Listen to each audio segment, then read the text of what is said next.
Hey everyone, welcome to Risk and Bites Talk, where the fine print finally makes sense, IT doesn't sound like a foreign language, and insurance isn't boring. Welcome to the deep dive. You know, in a world just awash with information, it can feel, well, almost impossible to stay truly informed, especially when it comes to really critical stuff like our personal finances or, the workplace. It's always changing. It really is. But that's exactly why we're here. We've taken on this really powerful new study as our source material today. That's right. Our deep dive is based on the Hartford's 2025 Future of Benefits study. And what's great is this isn't just one viewpoint. Right. It uniquely gathers insights from both U.S. workers and HR professionals, the employers themselves. So it's a really comprehensive look. Yeah, both sides of the coin. Yeah. So our mission today is basically to unpack the most important nuggets of knowledge from this study. We're focusing on, the evolving landscape of employee well-being, that persistent financial stress so many people face, what really drives job satisfaction. Which might surprise some people. Definitely. And the impact of tech, like AI, and also those unique dynamics you see within small to mid-sized businesses. And by the end of this deep dive, you'll really have a shortcut to understanding the key trends. There are some truly surprising facts in here, and you'll see those often pretty stark differences in perspective between employers and employees, where the rubber meets the road, and frankly, where perception just diverges dramatically from reality. Okay, let's unpack this elephant in the room right away then. That persistent financial stress among U.S. workers. Yeah. What's truly striking, I think, is the massive disconnect in perception. Yeah. The study found that, get this, 34% of employers actually believe their employees are not stressed about household finances. I mean, how can they be so off the mark? It's kind of baffling, isn't it? And what's fascinating here is that the reality is almost a mirror opposite. A huge majority, 72% of U.S. workers report being at least somewhat stressed about their personal finances. 72%? Yeah. So this isn't just like a simple communication breakdown. It feels like a fundamental misalignment. It kind of blinds employers to maybe their workforce's most pressing daily struggle. Right. And that could really undermine trust, couldn't it? Absolutely. The very trust they're trying to build. And the worker reality, when you dig into it, it's pretty stark. It brings it into sharper focus. Yeah. More than half, 53%, reported a decrease in savings over the past 12 months. Downward trend. But here's the number that really shocked me. A notable 15% even said they will never feel financially secure. Never. What does a number like that signal? It feels like it goes beyond just income, right? Oh, absolutely. That never isn't just a number. It's a profound sense of hopelessness. And that can ripple through every single aspect of an employee's life, including their work, of course. Yeah. And the data shows just how prevalent living paycheck to paycheck is. You mentioned it. 51% of all U.S. workers report this. Half the workforce. Pretty much. And that number climbs even higher for certain groups. 58% for female workers, 54% for those in small to mid-sized companies. Okay. A whopping 74% for lower income workers and 55% for workers down in the South. Wow. And the top factors contributing to this stress, they seem to revolve mostly around money, unsurprisingly. Saving for the future is a big one, 43%. Right. Followed closely by just living paycheck to paycheck, that's 33%. But it's not just pure finance, is it? Work-life balance is also a significant stressor at 31%. That's a big one, too. And then you've got debt and workload, both coming in at 27%. And crucially, this financial stress, it doesn't just stay at home when they clock out. No. The study found 56% of U.S. workers say their financial health negatively impacts their productivity at work, at least sometimes. More than half. Yeah. So think about that. It's not just about a distracted employee. It means lost revenue, potentially higher stress for managers trying to cope. Yeah.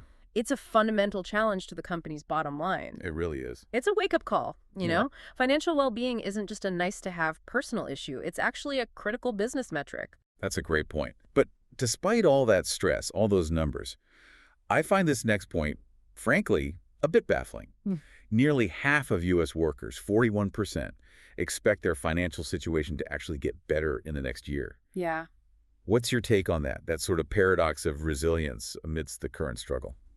It's a fascinating display of, I guess, human optimism, right? Yeah, maybe hope. It could be a testament to some underlying resilience, maybe a belief in their own personal agency, or perhaps just an expectation that, the broader economic conditions will improve. But it's definitely a delicate balance.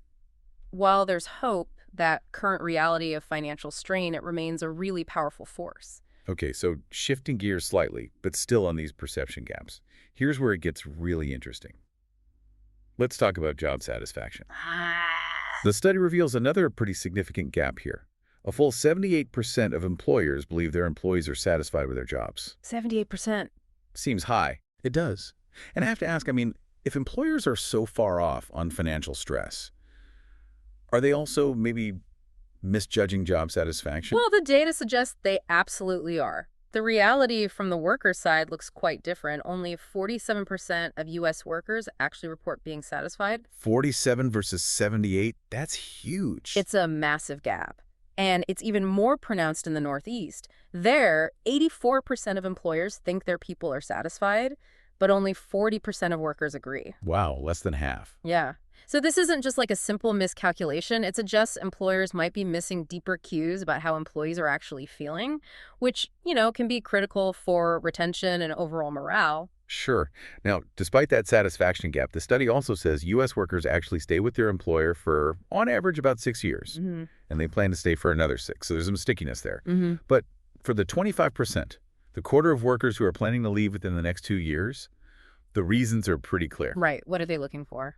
Better pay is number one, 56%. Then more career opportunities, 39%. Yeah. Better work-life balance, 27%. There it is again. Yeah. And better benefits at 24%. Those are pretty powerful signals for employers, aren't they? They are indeed. I mean, these aren't just preferences. For a quarter of the workforce, these are essentially non-negotiables that are going to drive their next career move. Right. And this raises an important question then about generational dynamics, doesn't it? Particularly with Gen Z, who are really coming into the workforce now. They often get painted with a certain brush. They do. How do other workers see them, according to the study? Well, other U.S. workers tend to view Gen Z as, more likely to switch jobs frequently, really expect that work-life balance, desire remote work. Okay, the stereotypes. Yeah, kind of. And they also sometimes perceive Gen Z as showing impatience or maybe having difficulty adapting. That's the perception from colleagues. Right, that's the external view. Right. But how does Gen Z see themselves? And maybe more importantly, how do employers actually see them? Good question. The study indicates Gen Z views themselves very differently. They see themselves as self-advocates, as innovative thinkers, and as hard workers. Interesting. And what's also interesting is that employers seem to have a more balanced view of Gen Z. They often appreciate their adaptability and that innovative thinking, so it offers a more nuanced perspective that maybe challenges some of those common stereotypes. That's good to hear. Now, when we look at shared concerns, and maybe divergent ones too, for the future of the workforce, there are some interesting alignments but also disagreements. Both employers and workers seem concerned about older workers retiring and their skills leaving the workforce. There's about 25% of employers, 23% of workers feeling Yeah, that. a brain drain concern. Exactly. And they also both worry about Gen Z entering without the needed experience or knowledge. That's 23% for employers, 24% for workers. So there seems to be a shared anxiety about the sort of evolving talent pool. Right, a skills gap concern on both ends of the age spectrum. But the differences are really telling, I think, and they might point to deeper issues. Like what? Well, a significantly higher percentage of U.S. workers, 30%, are concerned about their company focusing more on profitability than on employee well-being. Only 19% of employers share that level of concern. Okay, that's a big difference. Profit versus people. Exactly. It highlights a fundamental tension in priorities, potentially. On the flip side, employers are more concerned about their company's ability to provide reskilling and upskilling opportunities. That's 26% for both, compared to only 20% and 18% respectively for workers. So employers are worried about future skills, maybe more strategically than workers are right now. That's how it looks. It suggests employers see this broader strategic need for future-proofing the workforce that perhaps isn't quite resonating as an immediate concern for employees yet. Okay, so given all these gaps we've talked about, financial stress, job satisfaction, even future worries, it really makes you wonder how employee benefits fit into all this. Are these programs actually bridging these divides, or are they maybe part of the problem? So, what does this all mean for employee benefits? The study really makes you question if maybe just greater awareness could make benefits more effective. It absolutely does. And the data on sort of underutilization and confusion really drives that point home. Get this. 71% of U.S. workers say having a better understanding of how to use their benefits would help them feel less anxious about their finances. 71%. Just understanding them better. Exactly. And the confusion is widespread. 69% are unsure about how their different benefits even work together. Like how disability might interact with health insurance or something. Precisely. And a staggering 75% don't understand supplemental benefits or what they cover. And just to clarify for listeners, when we say supplemental benefits, we're talking about things beyond your main medical plan, right? Like short-term disability, accident insurance, critical illness coverage, that sort of thing. Exactly right. They're designed to fill those potential gaps in your financial safety net.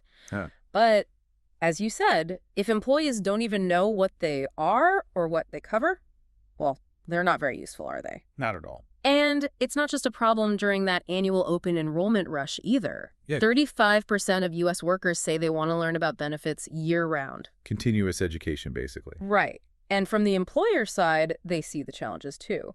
36% of employers report that workers underutilize the available benefits, and 69% say just educating workers about benefits is a significant challenge for them. So benefits are offered, maybe even good ones, but they're not being fully understood or leveraged by the very people they're meant to help. That seems to be the core issue. What's more, 72% of employers actually say their company needs better resources to help workers understand benefits, so they recognize the need. They do. But there's also this trust perception gap, which is worrying. 88% of employers believe employees trust them to make the best decisions about benefits. But only 60% of U.S. workers actually agree. That's a massive 28-point gap in trust. Why do you think that is? Where does that come from? Oh, it could stem from a lot of things. Maybe a lack of really transparent communication, perhaps a history of changes that were perceived as unfavorable by employees, or maybe just the sheer complexity of benefits packages these days. Yeah, they can be really confusing. Totally. And when workers don't understand their options, it's pretty hard to trust the decisions being made for them, right? Makes sense. And similarly, you see this gap elsewhere. 80% of employers believe their benefits help employees feel more financially secure, yet only 62% of workers actually concur with that. So it's not just about the general financial anxiety we talked about earlier, but also about the perceived value of the benefits themselves. Exactly. Are they actually moving the needle on financial security from the employee's perspective? The data suggests maybe not as much as employers think. Okay, but despite these gaps in understanding and trust, benefits are clearly still a really powerful tool for attracting and keeping talent, right? Oh, absolutely. The study confirms that 74% of employers say they probably should be offering additional benefits to be more competitive in the marketplace. They feel the pressure. They do. And U.S. workers agree on the importance. 82% say benefits are a key part of their decision when they're considering a new job. It's huge. And 58%, nearly 6 in 10, would actively consider a new job if the company offered a more comprehensive benefits package. It's a deal breaker for many. It truly is. And, we should also note the direct financial impact on workers here. The study found that 3 in 5 U.S. workers have seen increases in how much they actually pay for their benefits in 2025. So their contribution went up. Right. And half of employers confirmed they have increased employee contributions. So this direct cost increase just adds another layer of complexity to how benefits are perceived, especially when financial stress is already so high. Yeah, paying more for something you don't fully understand or value is not a great combination. Not at all. So given these significant gaps in just understanding benefits, it makes you wonder how technology factors in. Are digital tools helping bridge these divides, or are they maybe creating new ones? That's the next big question. Let's talk about AI and HR technology. There seems to be a noticeable digital split in how employers and workers perceive these advancements. Indeed, there is. You've got 80% of employers actively exploring how to use AI, and they seem pretty optimistic about its potential. Right. 79% of them even say AI is making them more efficient right now. Okay, so employers are largely on board. What about workers? Well, it's a stark contrast. Only 41% of U.S. workers agree that AI makes them more efficient. Less than half. Why such a difference? It suggests a pretty significant confidence gap, maybe driven by a lack of exposure, perhaps, or just a lack of clarity on how AI actually helps them personally in their day-to-day role. And that gap seems to extend to trust, which feels critical when we're talking about personal stuff like finances and benefits. Absolutely critical. Look at this. 76% of employers say they would trust AI to make benefit recommendations for their employees. Okay, three-quarters of employers trust AI for that. But only 35% of U.S. workers say they would trust AI for those same recommendations. Wow, 76 versus 35. That's a huge disparity in trust. Why do workers seem to prefer maybe a human touch for these kinds of interactions? Exactly. It really highlights, I think, a fundamental human need for empathy, for personalized understanding, especially in sensitive areas like benefits or personal leave. Can you give some examples from the study? Sure. When it comes to requesting a leave of absence or even just learning about benefits during enrollment, 48% of U.S. workers prefer to interact with a person. That compares to 43% preferring digital tools and only 9% trusting AI. Okay. And it's even clearer when filing an insurance claim for non-medical benefits, think disability or accident claims. 58% prefer a person, only 36% would use digital tools, and a tiny 6% would trust AI for that. So AI might be efficient, but it seems to struggle to build that necessary trust that comes with human interaction. Especially for complex or emotionally charged situations, that's where the human element still seems paramount for most workers. It's not all skepticism about tech, though, is it? Employers do see value in HR tech overall. Oh, definitely. 86% of employers feel HR technology has made it easier to do their jobs. Right. However, there's a caveat. 58% of those same employers worry that all this updated HR tech and these systems might actually reduce the personal touch they use to provide employees. So they see the potential trade-off. Yeah, Efficiency versus human connection. exactly. They recognize that balance is tricky. And what about workers? Are they resistant to AI or do they want to learn? Well, there's a clear desire to adapt, actually. 45% of U.S. workers wish their companies had more training on AI. Okay, so they want to understand it better. Yeah, it indicates a strong desire to understand and maybe leverage this technology, not just fear it. So if we connect this to the bigger picture, it really underscores the need for a thoughtful integration. Finding that balance where technology enhances rather than replaces that essential human connection. That seems to be the goal. Now let's shift our attention because we have to talk about a critical and thankfully increasingly recognized aspect of workplace well-being, mental health. Yes, absolutely crucial. The study shines a light on just how prevalent mental health challenges are in today's workforce. It really does. It highlights that 29% of U.S. workers struggle with depression or anxiety at least a few times per week. Almost a third. Yeah. And 15% report they struggle most days. This isn't some small segment. It's a substantial portion of the workforce. It indicates a really widespread challenge that employers, frankly, have to address. And this isn't just a personal issue for the employee. It has a tangible impact on employers too, doesn't it? Absolutely. 71% of employers agree that the mental health of their employees negatively impacts the financial health of their company. They see the connection to the bottom line. They see the cost, but can they act? Well, that's the challenge. A significant 64% of employers also say they would like to add more mental health resources, but they feel they lack the budget to do so. So they recognize the problem, they see the cost, but feel constrained in their ability to respond. That's a tough spot. It creates a very difficult dilemma. And the perception gaps here, again, are quite stark. Let's hear them. While 81% of employers believe overall mental health in their company has improved thanks to the resources they provide, only 35% of U.S. workers agree with that assessment. 81 versus 35 again. Another huge gap. It is.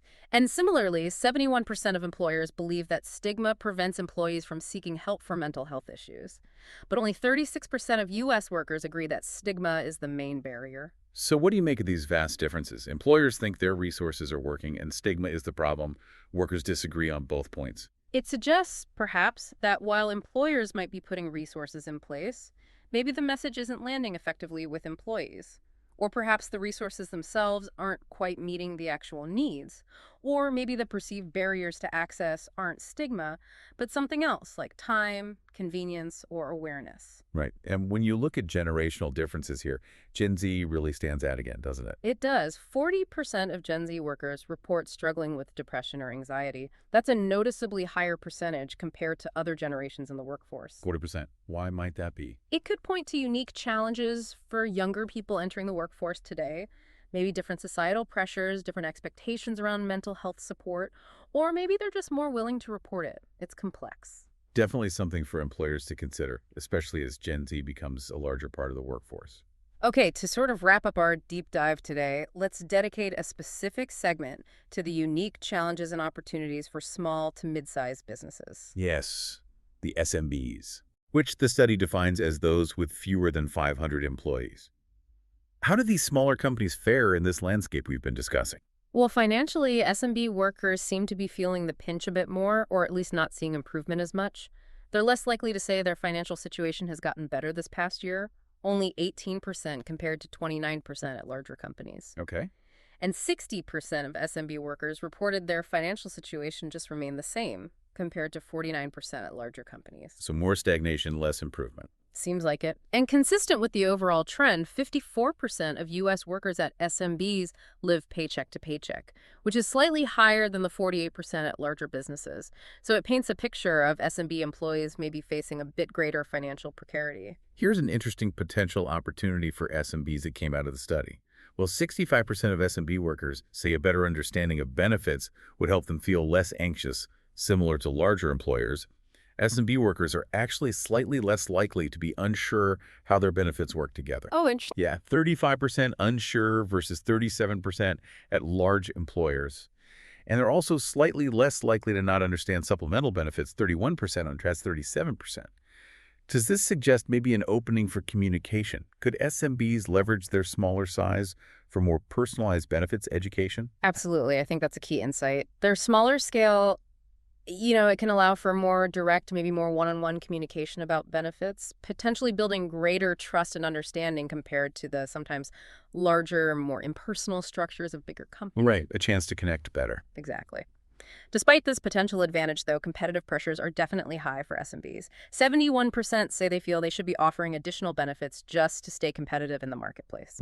And like their larger counterparts, 74% of SMB employers say employees underutilize the benefits they do offer, and 69% find educating employees about those benefits to be a real challenge. So similar struggles on utilization and education. What about HR tech in SMBs? Is it helping? It seems to be a bit of a mixed bag.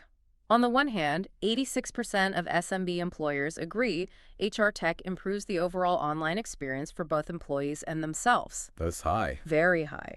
And the same percentage, 86%, agree that the technology provided by their benefit carriers makes it easy to manage benefits. And 85% also agree HR tech has generally made it easier for them to do their job. So lots of positives. Okay, but what's the downside? Well, despite those high agreement rates, SMBs also report difficulties using the HR tech effectively. Things like vendor management being complex, the systems themselves being too complex, and a lack of adequate training come up. So the potential is there, but implementation can be tricky. Exactly. And that AI trust gap we talked about, it persists strongly in SMBs too. 70% of SMB employers trust AI to make benefit recommendations, but only 33% of SMB workers trust it. Very similar gap to the overall workforce. So it really underscores the unique agility SMBs can have, often with fewer resources, but also the importance of really tailored approaches. Definitely. They need approaches that prioritize both technological efficiency where possible, but also maintain that crucial human connection. They can be nimble, yes, but they still face significant hurdles in adopting and explaining new systems and benefits. Okay, so after this really comprehensive deep dive into the Hartford's 2025 Future of Benefits study, what are the core takeaways?